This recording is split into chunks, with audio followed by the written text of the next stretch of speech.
Click the links for Odysee, Discord, or Odysee Sports channel. Odysee Bit Chute, join the Discord Sports channel. Tim Pool accuses Mark Ruffalo and Pedro Pascal of Epstein, Weinstein type stuff because they're mourning Huber and Rosenbaum. Tim Pool calls out the Hollywood vampire problem. Tim Pool can be a huge idiot sometimes, but really, who isn't? We're not all going to agree on every single little thing. As long as we're moving all in the right direction, that's kind of as good as it gets, as reference to some of Tim's prior statements. Everyone has their dragon pill journey to reach clown ascendance. Take the reddest of red pills, be the clown, lead the circus. So Tim makes a risky, legally speaking, tweet, essentially calling Mark Ruffalo and Pedro Pascal a Epstein, Rosenbaum type of person, and saying Hollywood has a Roman Polanski problem.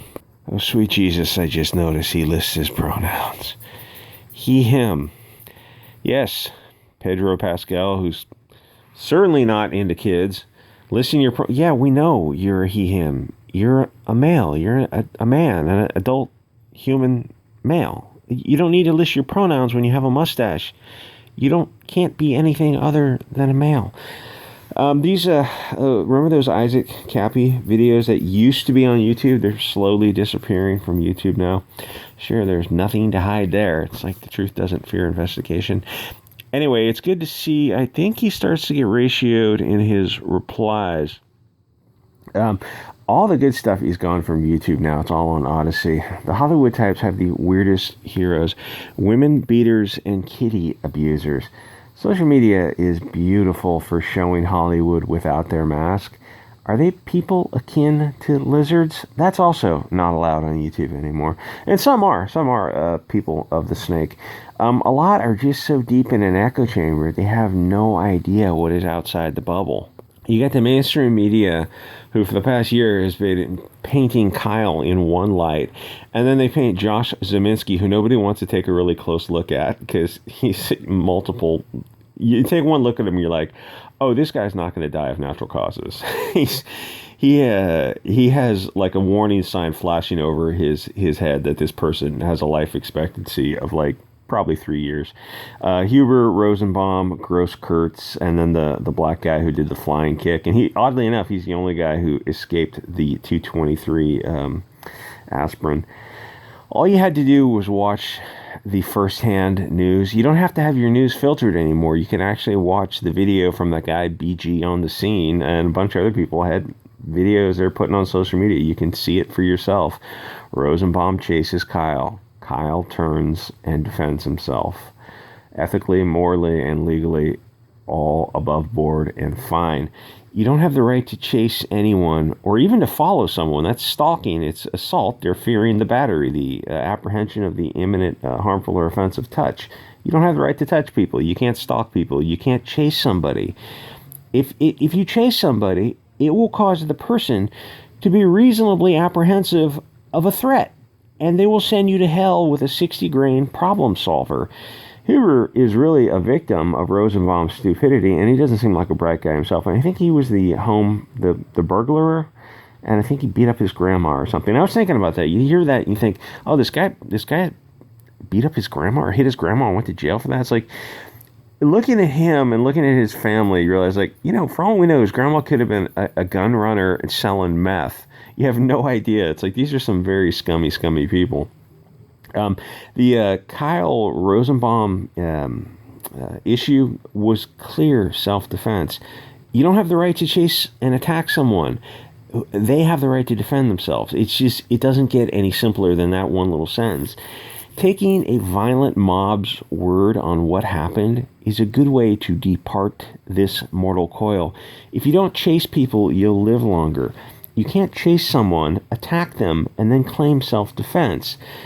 You don't want to be part of an angry mob. If you didn't see the events transpire firsthand, just call the cops. You see this situation, it's like, oh, the guy has his face uncovered. If you're in this mob for part of the night, it's like you see people, they're all walking around without their face uncovered. Everyone's on camera. Every single person is on camera. Even people wearing masks, They're on camera too because the mask slips or their body type is on camera or their movements, the way they're walking. It's all on camera. It's like everyone's filming this stuff. If you see somebody with his face uncovered and he's carrying a rifle and he's running, it's like, oh, the cops are going to pick him up eventually. There's no way he's getting... If he literally just committed some criminal act, he's not getting away with it. It's not reasonable to chase somebody when you're taking the mob's word that he committed these criminal acts. It's like, defund the police, call the police. What happened? Oh, we're going to be the police. Yeah, how well is that working out for you? Let the cops handle it. The accused is afforded due process. Otherwise, you're just a lynch mob, which is, it's what they were. They were a mob who was going to exact extrajudicial justice without due process. They just... What happened? Oh, let's get him. Well, wait, what did he do? He just shot somebody. Well, in some cases, you're legally allowed to shoot people. It's called self-defense, defense of others. If you didn't see it for yourself, why would you take the word? Oh, the Antifa mob, BLM mob, they're trustworthy.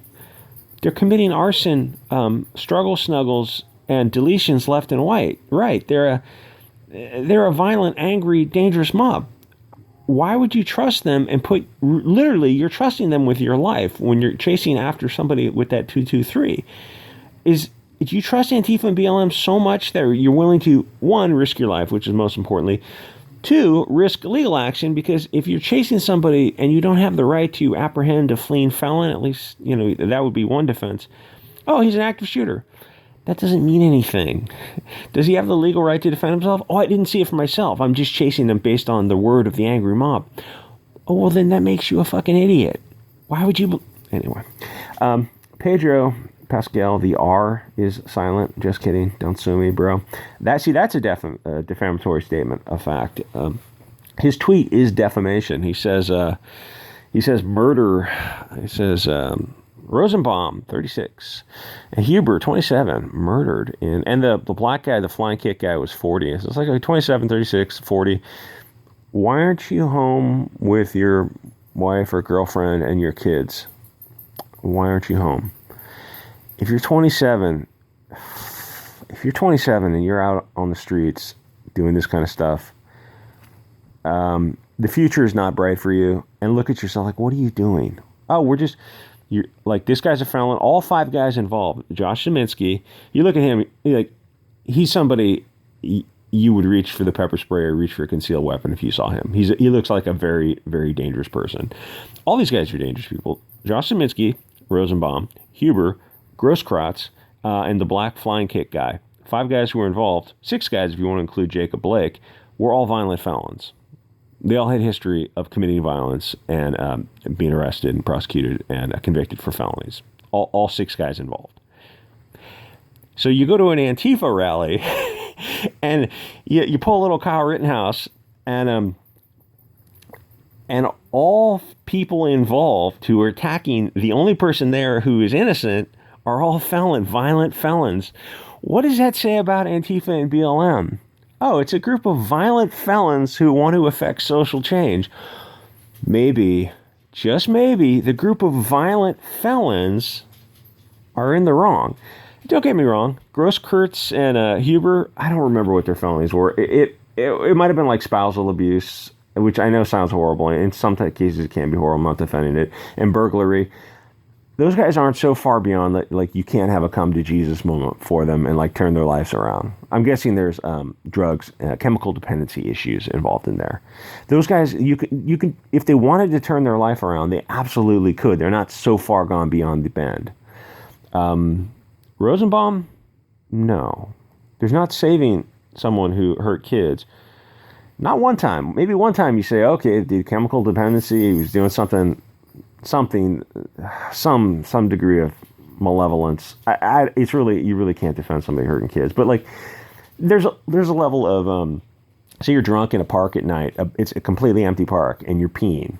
And no, this isn't a personal story. It's like, oh, you're peeing at a school park, but because there were kids there during the day and you're peeing and you expose yourself, now you're put on a list. It's like stuff like that does happen. You look at that, you're like, oh, we got to expunge these records. This is not somebody who's hurting kids.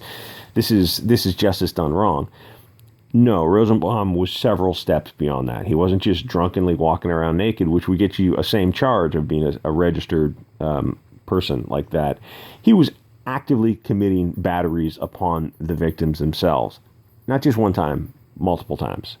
That's someone, there's no rehabbing that. The guy is, I'm assuming he's deeply, deeply mentally ill, like organic brain damage, fetal alcohol. So something's wrong with him to do that, to hurt kids. He's the only one of the group who there's no saving. He's like, there's no loss. Nobody's mourning him. The other guys, like, you could just say they were dumb. And maybe at the best, you could say they're well-meaning. I mean, they had a long list. The black guy had the longest list of crime. Like, he was 40 years old, and he had like a criminal history dating back his whole life. Like all these guys, like I'm surprised he made it to 40. I'm surprised this guy made it to 27 before he deleted. And then Grosskreutz is, I don't know how old he is, probably about 30. It's like he's got drug and alcohol